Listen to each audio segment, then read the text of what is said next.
So we're in a weird place for people that might listen to this someday. No one knows who the president is right now. The election went on last night, but it hasn't been decided, and it might not be decided for 3 or 4 days.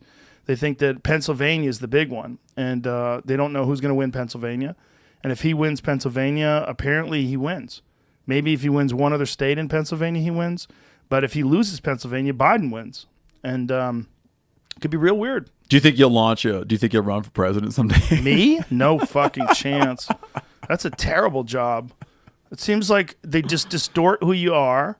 They push a narrative. They say things about you that are horrible. They do ads where they're just trying to break down your character. Yeah. And it depends on who the establishment is for or against. I mean, what they're doing with Biden has been extraordinarily weird, where they're ignoring all of his gaffes. They're ignoring all of these like real legitimate. I don't think you can say that they're ignoring his gaffes. I mean, you can go watch gaff compilations. Yeah, but not on CBS, not on NBC, not his allies. Look, anybody who is in the news is not in the news. You're in the news. You're in the business of distributing the news that you want people to see. Yeah. Like, you don't want people to see him thinking he's running for Senate. He's like, well, the reason why I'm running for senator, you know, like you don't want to hear that, so they don't show it. They take away all the times he forgets what he's talking about. They don't say, there's no thing that they've ever had on CNN is where they have a legitimate conversation on whether or not he can hang in there for 4 years. Forget about 8. Like, how much cognitive decline has this man experienced? You don't feel that they discuss that? Not on CNN.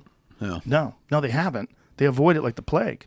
They avoided the Hunter Biden emails. They avoided all that. They avoid so much.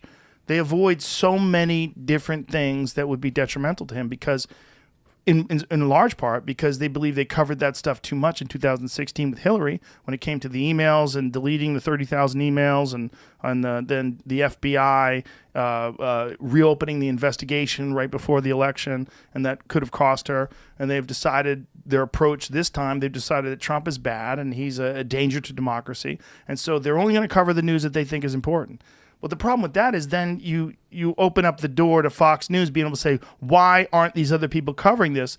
They're not covering this because they're biased and it's fake news. And these people are criminals. This is all legit. This is all happening right now. This is real stuff. Here's Joe Biden stumbling. Here's Joe Biden, saying things that don't make any sense. Here's Joe Biden over and over and over again. You don't vote for me. You ain't black. All that crazy stuff. They're not highlighting all Super that. Thursday. Yeah, he's a madman. Yeah, it's like it's weird, but it shows you that the news is not just the news. It's the news for the left and the news for the right.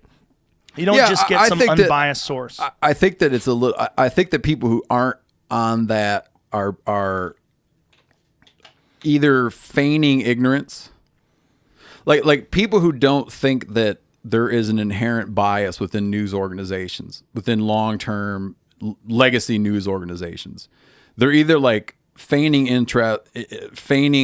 ignorance because it benefits them, or they're just flat out like naive. Right, but there's never been this obvious where they're just ignoring really hard.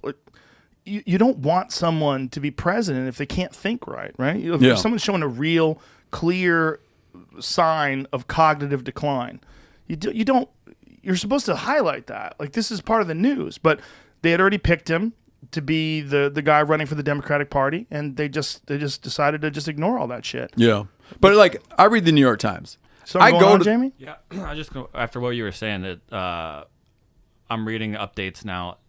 As of now, they've called Wisconsin for Biden. Arizona has not officially been called, but I'm seeing that it's called.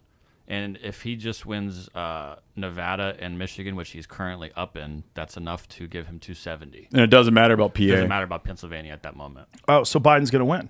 That I don't know. That's the part of I heard last night. I think it was Karl Rove actually that was saying on Fox News that this reporting number is not accurate because they have no idea how many people voted right now and how many mail-in ballots or early ballots are sitting out there. So saying that like 99% or 95% is in, that might not be a good accurate number to go off of. And this is for which state? Any of the states. Any of the states. Yeah, so the closest ones right now are Nevada, Michigan, and Georgia. Wow, just look how close they are. Oh, dude, they're down to reporting like chunks of 3,000 votes. It's fucking nuts, man. And Trump administration, I think, has said they're already filed a lawsuit to stop the counting in Michigan. What does that mean? I don't know. What? That's what I'm I understand how you repeating. like. Why would you want to stop counting? I understand like how can you justify the argument that you want to stop counting? Yeah. But they want to keep counting in Arizona. But what's the argument? Like, I wish I understood. What is Go down What to do they Arizona? mean? Stop counting. I don't know. Arizona's So it looks like Arizona's lost 51% to 47%. That's a big 100,000 gap. left. 100,000 Gap, I'm sorry. gap. Yeah. With 80, well, it's only 84, so they have 16% of the possible vote out there. Yeah, but what's pissing off Trump though is what's pissing off his team is that what they're counting are mail-ins, and mail-ins are Democrats are way more likely to vote mail-in. Yeah, right. So that's like, I'm sure I'm telling you Yeah. something you already know. Yeah, Yeah. that's his gripe about these things that are laying around, and then I think that he thinks they're just going to start making them up. He tweeted earlier, like he's like they keep finding Biden votes in all these states. Like Yeah, he's like someone's going to find 4,000 Biden votes somewhere, which I don't know. Sure. They also made weird rules in some states where the signature on the envelope does not have to match the actual person's signature. Like when you sign the envelope for a mail-in ballot. Really? Yeah, I know my midterm ballot got thrown away. Because it didn't look like your signature? Like I got a note. I was out of town. I got a call. There was a problem with my ballot. By the time I got back, it was over, and I didn't get counted. And did they say why?